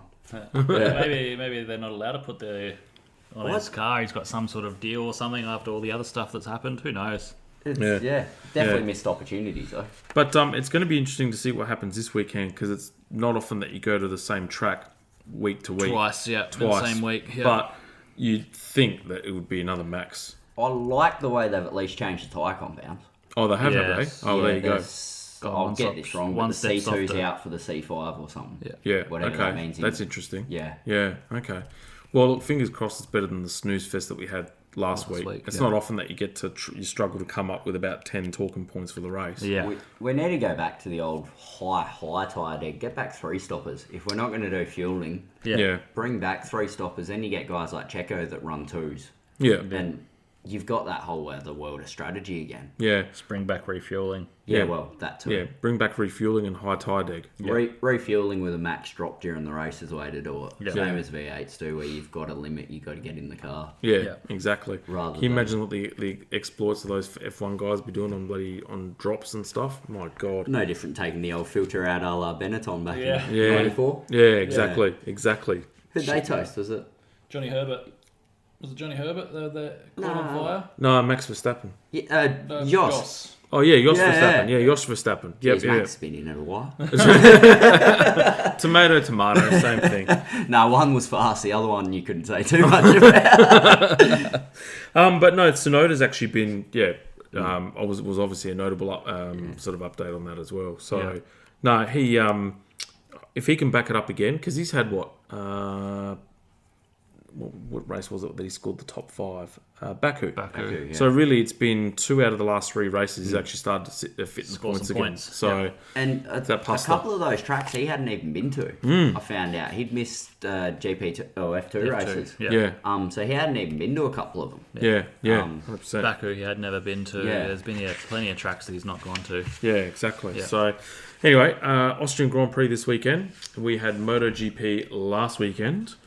But then prior to that, we had the Saxon Ring. So, Marc Marquez ended up winning. He's a Saxon Ring specialist there. The king of the ring. Yeah, exactly. Miguel Oliveira second, Fabio Quartararo third, Brad Binder fourth, Pecco Bagnaia fifth, Jack Miller in sixth, Alexia Spargaro in seventh, Johan Zarco in eighth, Johan Mir in ninth, and Pol Espargaro in 10th, and Valentino Rossi 15th. Yeah. All right. So, pretty entertaining race. I mean, there's never really a boring MotoGP race. Those guys are just nuts. Yeah. You know. But the Dutch TT was pretty cool as well. Did you see the qualifying for that with I with missed the Zarco? qualifying. That was just that was mad shit. Yeah, right. Yeah. Balls to the wall. Yeah, 100%. Zarco was on the fringe of, he was in like Q1 Q2, yeah. or Q2, and he was on the fringes of actually being completely eliminated, and he crossed the line with 2 seconds to go to start his lap. And who did they say had gotten through? Marquez, was it? No. Nah, it was I think Valentino was on the cusp, wasn't he? Valley was No, on the he- cusp, but he was out. He was out. I can't remember. Anyway, I can't remember who it was exactly. But, Pecco Bagnaia, Yeah. right, and Zarco's crossed the line, and then about halfway through the lap, right, he's gone up, and he's just up on all the sectors, crosses the line, bang, straight through. So then he's coming to the pits, they go out, and he's, fourth? So it's like, and roller coaster of emotions. Yeah. Like you're 1 second away from being eliminated, and the next thing you're lining up on the second row. But Quattararo was first. So it was a Yamaha 1-2 with Maverick Vinales in second, and we'll touch on him in a sec. Juan Mir was third. Great race from him. Zarco fourth. Miguel Oliveira fifth. Bagnaia in sixth. Marc Marquez in seventh. Alexis Spargaro eighth. Taki Nakagami, one of your boys, ninth. And Paul Espargaro in 10th. And Rossi and Jack both DNFs. Rossi's big. Yeah, big one. Yeah. For Valentino to get up and just sit there and just like puff the chest a bit going, fuck, that hurt. Took the wind out of him. Oh, did That it what? any crash at Assen's big. Yeah. Especially on that so sweeper. fast. Yeah, 100%. The whole. Yeah. Great corner name, so by the way. Yeah. It's a cracking track. Yeah. You know what? I wish they'd bring it back to a Saturday night race. To be honest. It was with you. always Saturday. Yeah, and only the last couple of years have gone. or something, wasn't it? Yeah, but it's only the last couple of years that Yeah, they've gone gone to a Sunday, Sunday. yeah. Which probably is not a bad thing because it doesn't clash with the F1 per se. Because the MotoGP would finish, F1 starts. Oh, it was great. Yeah, it was awesome, flicking through. But How was I don't Taka's brain fade? yeah, I know. But I think Fabio is now starting to compile a pretty good championship. Yeah. He's been amazing this year. We've really. gone to a couple of Yamaha tracks, so he's done right there. It's going to be what the Ducati guys. I mean, Miller's probably thrown it away now by dropping it, and he's just got to be a bit more consistent than that. Yep. But we'll see what happens when the Dukes come back to their tracks that they prefer. We've got Bruno coming up with his long straights. We've got a few more tracks coming up with long straights. They've got to go to Austria yet. All that sort of stuff. So Juan Mir's also, it was about this time last year where Juan really started to compile a pretty good championship. And they're qualifying a shithouse, but in terms of race pace, the Suzukis have been exceptional. Yeah. I love Mir as a rider. I think he's fantastic. same with Oliveira. Yeah, his 100%. qualifying's been no good, but the race pace on that KTM's huge. But if there's anyone that's been two people that are writing the book on how to throw away a motorcycle career at the moment, Marc Marquez in a comeback, even though he won Sachsenring. Yeah. He's been throwing that thing off, and I reckon the last 3 or 4 Marquez. weekends he's just throwing the bike on the ground. Yeah. But then also Alex Rins. He's been having a shocking run. Yeah, 100%. Even 100%. Maverick's been disappointing. Yeah. He's hit and miss. Yeah. He is hit and miss. If Yamaha had hopes on him winning a title, he wouldn't go in there confident. Oh, he's gone now, so they're not going to win one. yeah. He's not going to win one with them. Well, that's the thing. He announced during the week that he was leaving Yamaha. Yeah. I can't remember if they made public where he was going. Pretty sure he's going to Aprilia. Yeah, that's the rumour. Yeah. But then, speaking of Ducati, Rossi's setting up the VR46 team properly. That's telling as to what he thinks of the Yamaha too. Well, he's gone with Ducati. Yeah. Like that tells you what he thinks of the current ride he's on. I mean, it depends 100%. really. He's got good ties with both, so who gave who a good deal? Yeah, exactly. Rossi's got the following. It's going to be good for either brand. So what did Ducati do that Yamaha didn't? That's what I'd like to know. Yamaha's biggest merch is still Rossi gear. stuff. Yeah, 100%. Yeah. And, I mean, at the end of the day, he's actually openly come out and said, I'm 50-50 at best, that I'm going to be racing next year. Look, but if my bajillionaire Saudi prince wants me to race my bike, I'm pretty sure I'm going to have to race my bike. I think that's pretty gonna be much. the I think case. Ducati have also come out in the Italian media basically saying you're riding the bike next year. I look at it from a commercial perspective as well, though. Like, he sets up his own team. If he rides for his own team, everybody wins. And Ducati Has the paraphernalia Jack flying Brabham through been them. done in MotoGP? I was going to say, imagine he comes out and the Ducati's a good bike. Imagine if he rides that thing to the front and starts winning races again. Well, Whoa. the Ducati of this year or last year is far different to the Duke that he had drove, when he drove before. on. Yeah. And you can bet your bottom dollar they're not giving him outdated equipment next year. Yeah. They're not. He's not going to be a satellite team. He's going to be factory Ducati team. I can feel my wallet warming up slowly, especially when they announced that I bought my Rossi model. Yeah. And then I thought, I'd been looking on the website, and 16 models, not too bad. trying to get it past B, was get all the models, because where the hell are you going to put them? And then reading the website, 46 models. Probably the right number of models to have. I know, I haven't got 46 places to stick them. You'll find 46 places to stick them. That's a poor outlook on it. Top of the heater. Yeah. You need to put a shelf across it. Yeah. Orlando. This has got a roof. Orlando was like, Daddy, I want to play with the motorbike. And he's got his little Duke in his room. And it's like, no, that's Daddy's motorbike. Leave it alone. So I think I might have to go to the news agency tomorrow to buy another one so he can play with that motorbike. I'll keep mine there, and that was happy. But I'd say, I don't know. I'm not sure whether Jack's going to be able to come back. Nah. Because Fabio's just being too consistent at the moment. Consistency's key. I think Fabio's, like I said, it's not Miller's dropped too far out of it. He's going to have to work really hard. He pretty much has to win every race now, and Quartararo finished second or worst to win the championship. So it'll be a good fight back if he does.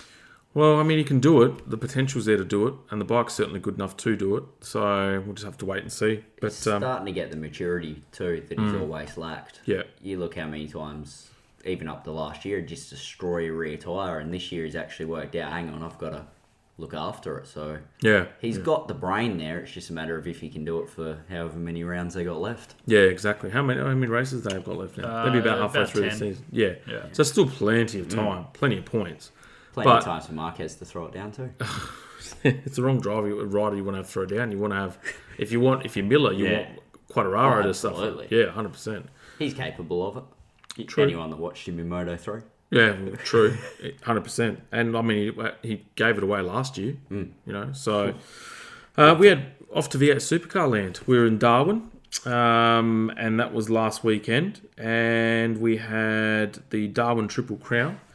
So race 12, which was on the Saturday, Anton Di Pasquale was on pole, and then you had Chaz Mostert first, Cam Waters second, your boy Nick Percat third, fourth was Will Brown, fifth was Jake Kostecki, sixth Kirk Kostecki, seventh Tim Slade, eighth Brody Kostecki, ninth Tom Randall, and 10 James Courtney.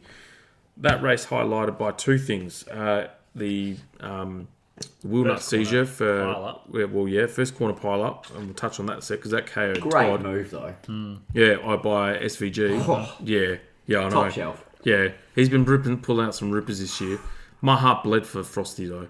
Yeah, that was cruel. Yeah. Wrong place, wrong time. Yeah, but not only that, it's just the electrical go anywhere gremlin. off the line, and electrical gremlin and stuff, and you could tell how much that meant to him when he broke down in the car on after he had the interview with Larko. I'd completely forgot they'd been out on the road 2 weeks straight, so he hadn't been home to see his family and stuff. To be in that box seat, he's come close so many times to get a podium for Team 18, and it always keeps seeming to miss out. And even Schwerkold himself as a team's been like that for that long. Yeah, I know. And they had Pye there as well. Like it was all shaping up. They were strong, and then it all just kicked off. Scott didn't have his best 5 minutes on the Saturday too, unfortunately. Yeah. But that was a big contributor there. But and then Toddy was KO'd. The Pizza Hut car. So the old Fast and Furious come out on him. The road's closed, Pizza Boy. Yeah. I had to laugh when we had Todd here that night. We mentioned, Biscuits, don't you? And he's like, his face changed and went neutral. Goes, yep.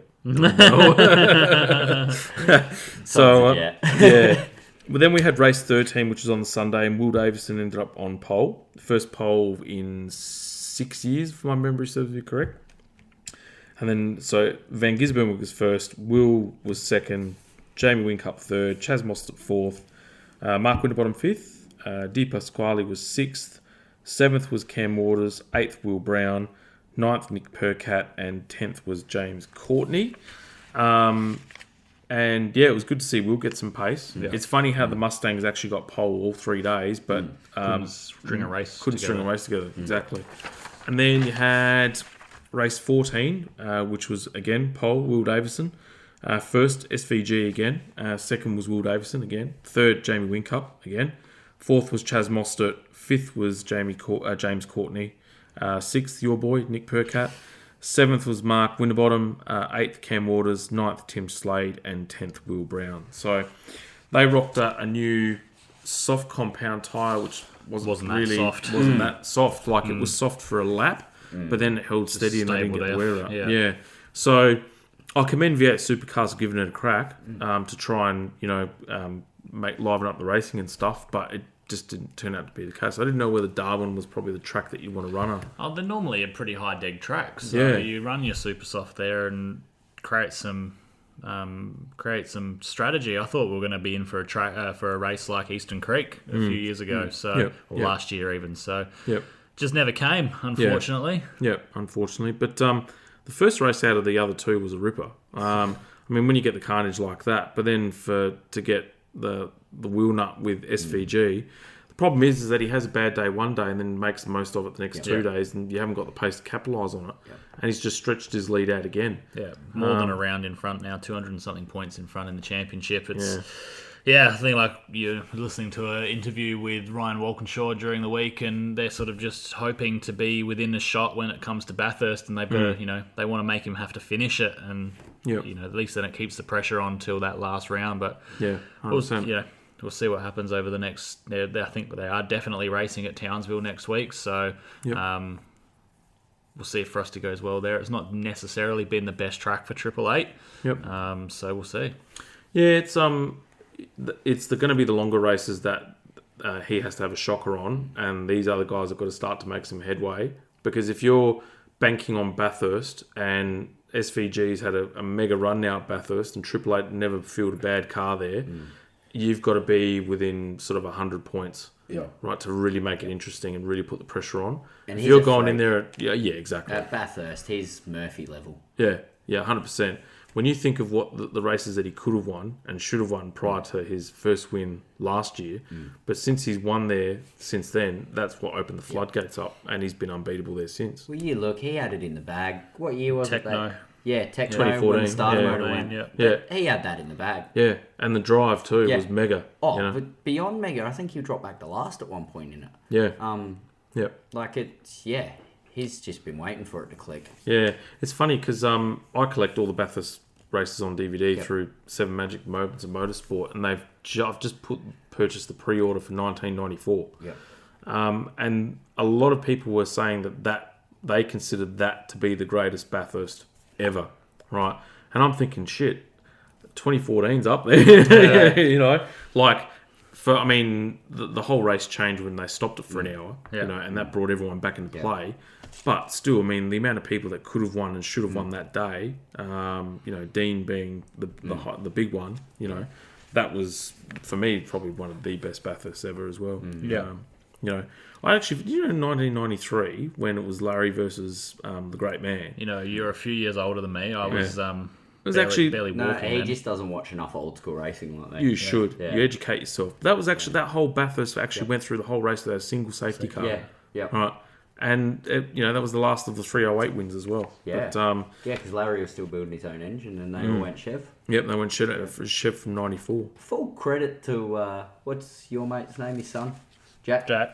Jack's done pretty well. I don't know if you follow the Perkins Engineering. Yeah, I do. That's awesome. Yeah, it's fantastic. The actual detail he goes into in his posts. And fantastic. I didn't actually realise how much work was involved in actually starting a V8 supercar from cold. Yeah. How they've got to get the drill and actually warm the oil, warm the fuel pump up before they actually turn the motor on. I remember when I at the Adelaide 500 a few years ago, I was a member of the Gary Rogers Motorsport team. And you could see that they had the battery voltage plugged into the rear to warm the oil up there, but they didn't tell you about the the oil pump and this and that and the other. And I was like, flick the switch, turn it on, away you go. But you don't think that. No, it's not that simple. It's no different to all the sprint cars and that too. You see, you roll up to the speedway, and if you actually walk through pits, all the cars are on a heater, and you're on the heater for an hour and a half before you even roll out for hot laps. There's a whole nother world out there. Yeah, we could have done with a heater at Southerns on Sunday. Yeah, it wasn't that cold. No, it was all right. It was all right. And the wind was the chilly bit. Apart from that, it was comfortable. Be a bit hard with the 4-stroke. You can't lay over the big exhaust like we used to with the old J's in the day. You can't. Mate, I was comfy-wumpy in my race suit and all that sort of stuff. And when you were competitive and up the front, mate. You guys kept me running around enough to keep me warm and coasty anyway. So. Yeah, you loved it. Like a hole in the head. Now, as you're a nice avid listener of ours, my friend, we know we have a segment called What Grinds Lee's Gears. So over the floor to you, my friend. What grinds your gears? Yeah. Go on, do it. Do it. I think I'm just going to go a bit general and just go with egos. Egos grind my gears. I think we just need to remember why we're here and why we do what we do and why we do what we love. And Motorsport we're talking about. Motorsport, family, friends, work. It's not. I'm not, like I said, I'm going to go very general, and it's just. I think we just all need to check ourselves at the gate sometimes and remember why we're here, and what makes what we do special, whether it be work, whether it be a sport, a hobby, a friendship, a love life. Just check your ego at the door. There's a lot more that could be said about building strong communities and making people feel welcome, but I think it's best left unsaid. Yeah. So we'll just roll with egos. Yeah. What about yourself, Biscuits? You got anything grind your gears, mate? Oh, Come on, where do I start? mate. Spotlight's on you. Come on. We've hyped you up for God's sake. Come on, give me something. I got a good one, actually. Commentators. What the hell happened to commentators that could actually talk about the race and get excited when something fucking actually exciting happened? Darryl Leastake passed away a long time ago, mate. Like, I'm talking like even Murray's gone too. Mark Scaife.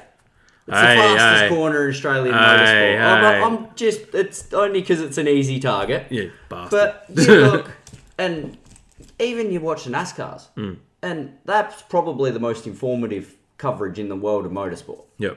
Often overlooked too, Yes. mind you. Oh, very overlooked. It's you turn left, but there's so much more to it. Yeah. Irrespective.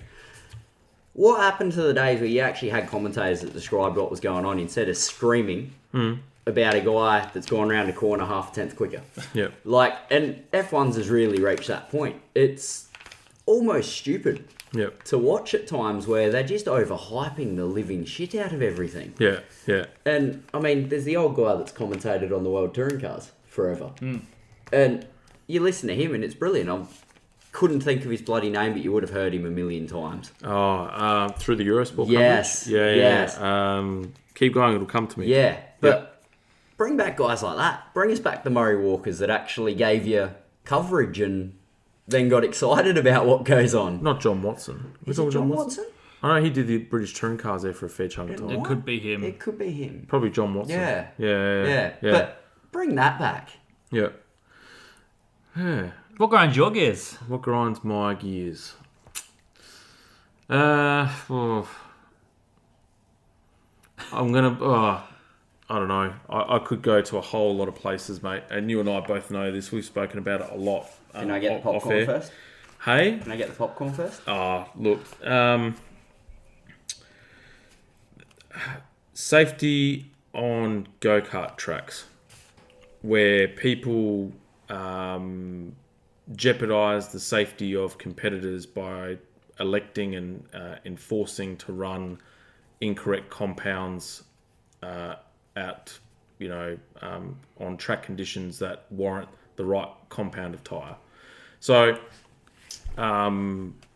put it this way: there were some competitors that wanted to run slicks in the wet on the weekend at Southern Go-Kart Club. What a lot of people don't know is I could have been eliminated out on the spot on race one. So one of the guys in the 4-stroke class that was running a wet compound tyre was contesting for the lead and spun in front of Adam going into turn one. Adam's actually missed to avoid him. And I've seen him coming into the straight, and the competitors actually just started to correct the go-kart. So I've actually hit the brakes, and Anthony was in the sideline, like he was in the bunker on the dirt and saw this happen in front of him. My home. Your home, yeah, exactly. Biscuits corner. So I've pinched the brake, I've managed to save it, and I've kept my foot on the brake because he's moved to try and start and correct it. I've actually then lost control of the rear of the go-kart, managed to flick spin it, and then hit my rear end into the side of his side pod. So I cracked the bumper, dislodged it and bent the mounting bolt from the chassis. Bent the chain guard as well, so that's bent at 45 degree. And I've had the bumper bar dragging behind me for the rest of the stint. Now, if I was running slick tyres, right, and had to make that stop, right, that would have been a serious accident, right, because the rear of my go-kart, and I could have been out on the spot, had it not been for the generosity of Ian Williams for giving us a bolt to bolt my bumper bar, that was it, day done, right? Oh, cable ties. Well, it was far from that. We had to cable tie it after, right? Because it wasn't the bolt wasn't actually biting into the actual chassis itself. So what it tells me is that if the conditions are wet, right, and the tyre and Southern Go-Kart Club was slippery, we tested there the week before on slicks on a damp track, and that was interesting enough as it is, right? For the safety and the welfare of all of our competitors, right, every other category ran wets on a wet track, including our juniors, right? Run the right tyre to the right conditions, right, and make sure that the safety and the welfare of your competitors comes first before the egos, is what grinds my gears. It's a good one. Well said. Yeah. All right. Diplomatically said too. Yeah, because you guys know the story. So, yeah, I think that's probably the best way to put it. And Yeah. I mean, racing in the wet on any tyre is sketchy enough as it is. As soon as you touch grass, you go quicker. Yeah. And I've hit it on wets and on slicks, and it doesn't make any difference. But the slicks, you hit the wall a hell of a lot harder. Yeah, It mate, is an 100%. adventure. And look, I've driven slicks on a wet track. When we raced at Kart Sport that time at Barossa, there was a downpour. If you recall, I actually pulled in the final. Yeah, you did. And same thing. I was on slicks, had absolutely no grip, felt unsafe, got myself out the go-kart. Yeah. Like, I raced the kart in the warm-up that day at Barossa in slicks on the wet track. And it was the only tyre compound that we had. We had no choice, right? And that was interesting. And I've come flying into turn one, right? Got That a was little backwards, bit. wasn't it? Yeah, exactly. Got a bit greedy, lost the rear, and I'd borrowed the kart that day. It wasn't even mine, right? And needless to say, I'm going backwards into this tyre barrier, shitting bricks that I was going to damage this go-kart. But, you know, you do learn a lot about the control of a go-kart, throttle application, steering input and all that sort of stuff. I mean, we've done it plenty of times racing the hire karts, right? But when you do it in a race situation, right, you've got different skilled sets of drivers all around you, right, that have got different levels of kart control, right? No problem using slicks on a wet track. Do it when you're testing, you know, when there's next to no karts on the track, and you've got safety there, and if you do spin, you're only affecting one person, and that's yourself. At the end of the day, if you're racing the class, you got to be prepared. Like, we're racing dirt, we don't have a tyre rule. I know I can go and burn an outside rear off in one heat if the track goes black. I don't roll up with no spare tyres for it. You got to be prepared for what you're racing. Yeah. It wasn't a good look for the category, in my opinion. It wasn't a good look for karting. No.